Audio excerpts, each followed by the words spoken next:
Well, for those who savor oysters, it's what's in the shell that counts. Alex Dimitrick reports it turns out those oyster shells are in high demand. The struggle to bring oysters back to the bay has a new challenge.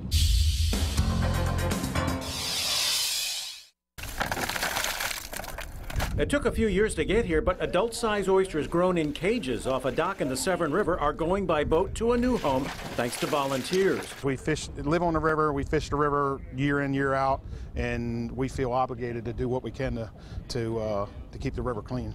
Oysters clean it by filtering the water on a man-made reef below the surface. An elevated shelf on the edge of a channel with lots of water moving back and forth, that's oyster heaven.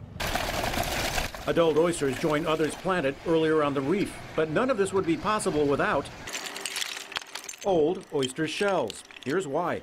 Microscopic oyster larvae raised in the lab go into a bath to attach to empty shells. It's what they do in the wild, eventually becoming tiny baby oysters called spat. At 10 spat to a shell, it adds up fast. I think we put 112 million spat on shell out here in the last 4 years.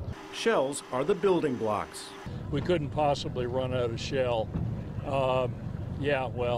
Over the past century, heavy harvesting and disease crashed oyster stocks in the bay, and the shells needed to replenish it.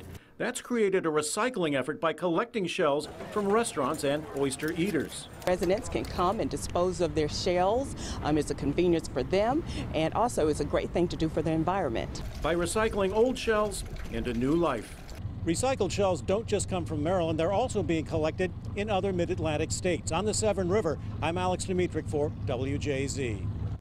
Businesses and individuals who recycle oyster shells in Maryland are eligible for a tax credit of up to $750 annually.